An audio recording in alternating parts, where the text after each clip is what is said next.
I would like to welcome everyone to our second Health Science Center Virtual Employee Recognition event. While COVID-19 prevents us from gathering in a large group to honor those who have made us what we are, it does not diminish the tremendous service our colleagues have given. Today, we honor those who have served from 5 to 50 years doing the University of Tennessee Health Science Center's mission. The degree of activity and loyalty of these men and women is what has made us what we are.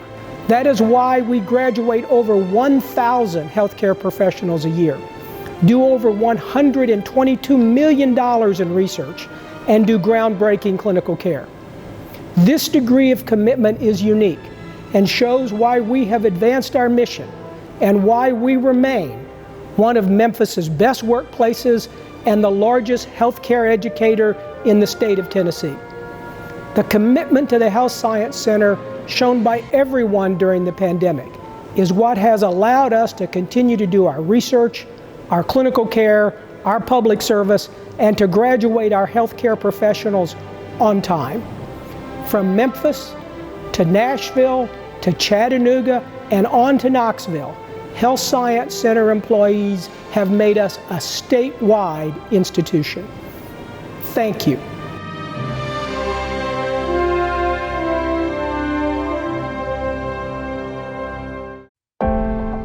I'm Honoree Brown, Executive Vice Chancellor and Chief Operations Officer of the University of Tennessee Health Science Center.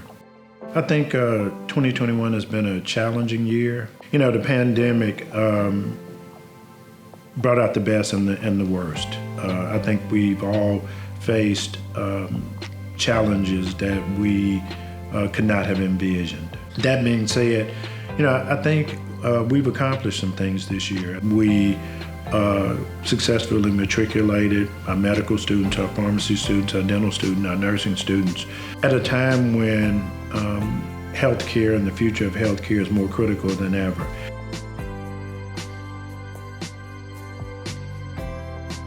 Being able to keep our students successfully matriculating, you know, being able to have the information technology infrastructure to be able to support remote learning and distance education for a very, very complex group of students that are matriculating successfully, to have graduation for those students to be able to fulfill lifelong dreams that we were fortunate enough not to have to derail as a result of the pandemic. I don't think that there are any prouder moments than seeing somebody's family who, you know, looks at their son, daughter, who has been on the track to graduate from medical school for, you know, since they were in high school, to ultimately see them realize their dream come to pass.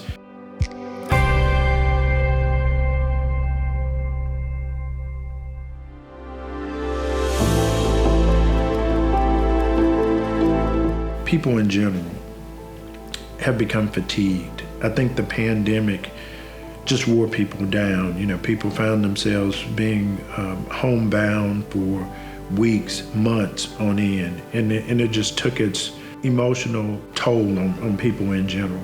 I think by the very nature of the work that we do and the kind of people that do the work we do, that wasn't an option for them. Their chosen professions, their calling, would not let them succumb to that pandemic fatigue. They got up every day, putting themselves potentially at risk every day of catching the virus. I think that calling to take care of other people, that calling to give something back, that sense of duty, if you will, I think that's the fabric of the character of people who are involved in this institution. The luxury to say, it's a bad day, I'm not going in today. It's not a consideration, because there are patients, there are people whose lives depend on us being resilient and showing up. And I think the kinds of people that find themselves here, they answer that calling.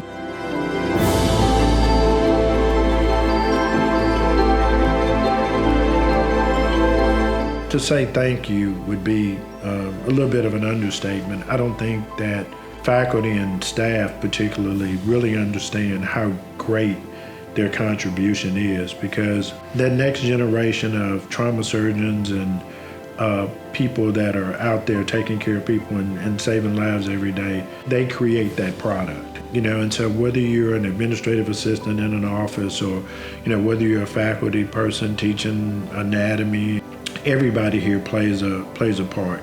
Everybody makes a contribution. And so for that contribution, for all of the people that won't ever know you or ever get to say thank you, I'll say thank you for them.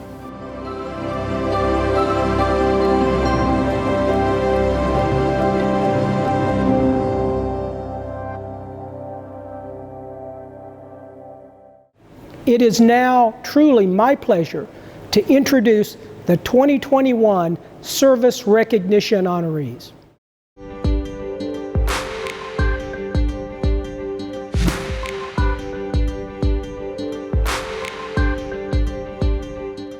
Hello, my name is Anthony Berryhill, and I'm the Chief of Police here at UTHSC Campus Police, and I've been here for 5 years.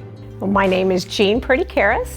I'm the Assistant to the Vice Chancellor for Academic, Faculty, and Student Affairs. I've worked at UTHSC for 5 years, 2 months, and 1 day. Hi, my name is Debbie Jackson. I'm the Benefits Director, and I've been with UT for 15 years.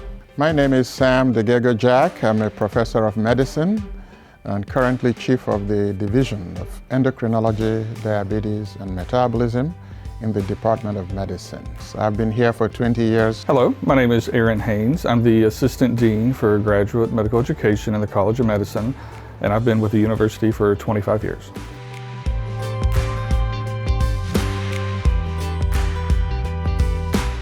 I left from 32 years working for a municipality, and then coming to UTHSC, it was a breath of fresh air. A lot of people ask me, how you liking it over there? And my response is, oh, I love it over here. I was really, really embraced when I first came in. So for me, just being a part of a smaller group of people that made you feel like family and that you treated like family. So I like that aspect of it, just being able to be close and be feeling part of a team and a partnership. Working on a college campus, by design, there is a lot of excitement that's generated by students, by staff, and by faculty. And you have an open invitation to be innovative and to bring change. And when you are invited into a meeting, that means that someone's really believe that you bring a lot of value to that situation, and your input is asked for and it's welcomed, and you have an obligation as an employee to contribute. I just like the feel of family. Higher education is different than working in private sector. It's just more of a family feel, probably because of the students that are here, and kind of makes you feel a little bit more relaxed than you would maybe some more corporate settings. Well, it's primarily working with the people, right? I mean, you come to work certainly for the salary, right? And the benefits here are wonderful, but it's really the mission and the people is what keeps someone at their job. The one nice thing about GME in particular is no day is the same, right? A lot of what we deal with is crisis management. Whether it's a resident issue, a hospital issue, I mean, you just never know what's going to happen. So it's difficult to plan. So that's very stressful for some people, but if you don't like monotony, GME is the place you want to be. So that's always been very exciting. I get an opportunity to help humanity in very important ways. First, by serving as a one-on-one doctor to people who need my expertise, which I enjoy thoroughly. Next, I get a chance to interact with our younger colleagues, medical students, residents, fellows, and watch them develop. Fresh rookie people right off from undergrad, and eventually seeing them in their little white coats walking around the world with a dangling stethoscope around their necks, and I take a bit of satisfaction and say, wow, did I help do this? And then thirdly, I get to discover things through research. Those engagements make it impossible to be bored. So the 20 years just flew past, and I didn't notice time passing because I was having so much fun doing many things, all to the betterment of our fellow human beings.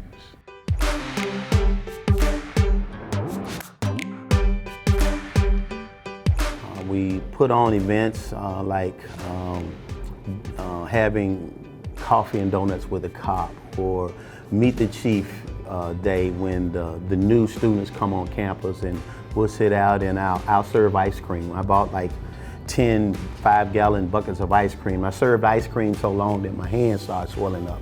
But I got an opportunity to take pictures, talk with the students, ask them about, you know, their career path, and just let them feel comfortable knowing that when you see us, we are in this thing together. Come to us, talk to us, and feel that we're all a part of the same team. One thing that sticks out as it relates to HR as a team, I believe it was an event we hosted for coaching, and we all had on shirts that we ordered to make us look like referees because the theme was coaching. And we had a lot of the other campuses come to Memphis, and we had to, as a team, do a dance routine. And I don't remember what the song was, but we had on orange cowboy hats. It was fun learning these dance moves. It was hilarious. There was a gentleman who called me when I was working remotely, and he had graduated from UTHSC decades ago, and his house had burned, and all the contents, the majority of contents, were gone. What he really wanted was like an original parchment diploma from the College of Medicine, because that had perished in this fire. And could I help him? I was able to connect him with the right person, and that individual got that diploma. He called me back, he sent me an email, he was so grateful. It was a great moment. I'm involved big time in diabetes research, and that requires me to submit proposals to the NIH and other organizations begging for money to support research projects. And it is remarkable that in the past 20 years that I've been on campus, we have brought in more than $20 million to support our research projects. That's roughly more than $1 million a year. So every time we get a new grant is a pivotal moment. And then we go into the community and start asking for research volunteers. After all, we are the volunteer state, and the Memphis community rises up to the occasion. They send us a lot of volunteers who help us now test the research ideas that change the way diabetes is managed and how diabetes can be prevented. So those are really delightful moments.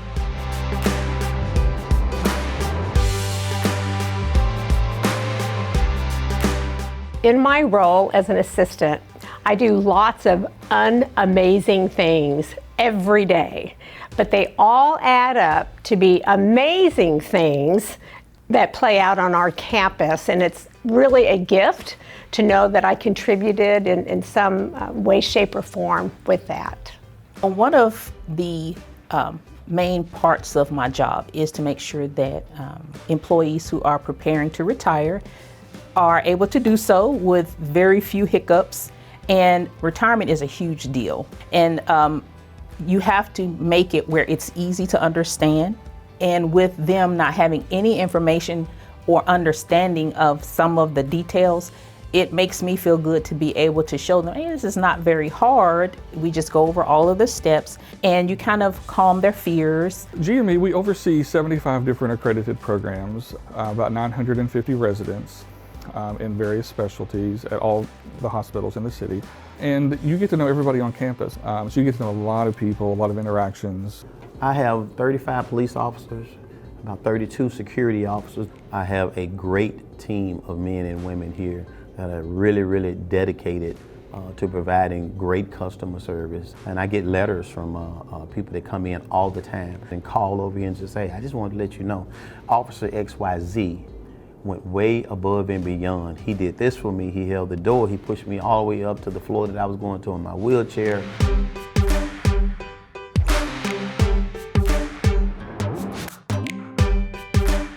I mean, I was a baby when I started. I mean, I was still actually in college. You know, when I came to GME, we actually only had a staff of 4 people back in 2002.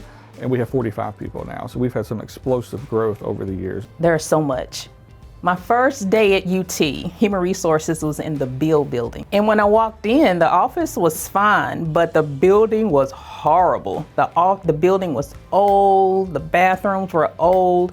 That first day they were moving to where we are now in the 910, I couldn't have been happier. So a lot has changed. A lot has changed as far as the campus itself. I mean, when you stay for 2 decades on one campus, you get to witness the transformation of the campus. You know, Dr. Brown is pushed for a lot of modernization on campus. We have new buildings sprouting up here and there, renovations. So a lot of physical development on campus.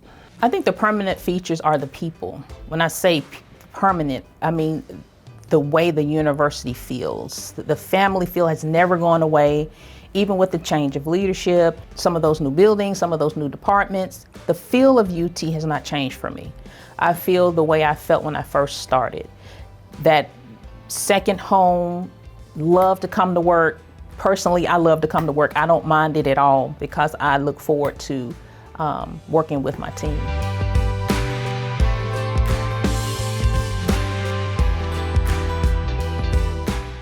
I've had a really great experience for most of my 25 years. I'm just hoping to continue that for however much longer, I'm here through retirement.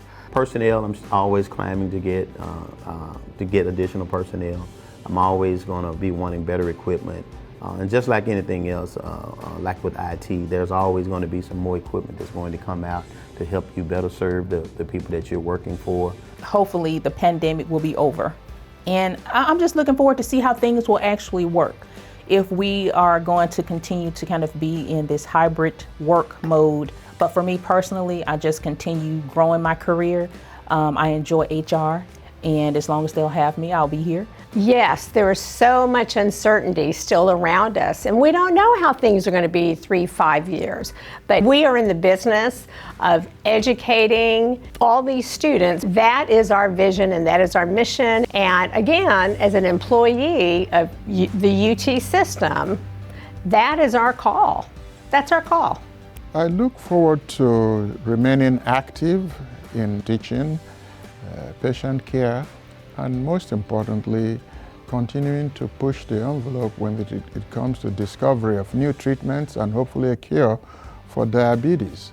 I hope that we continue to attract outstanding faculty, students, and residents to come train with us and rejuvenate the cycle of expertise so that as we get older and we retire, we have our products ready, trained, and deployed in the war against diseases. We are warriors against the diseases that limit human happiness and human lifespan. And UT is right at the center of that war, and it's a war that must be won.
We are We are UTHSC.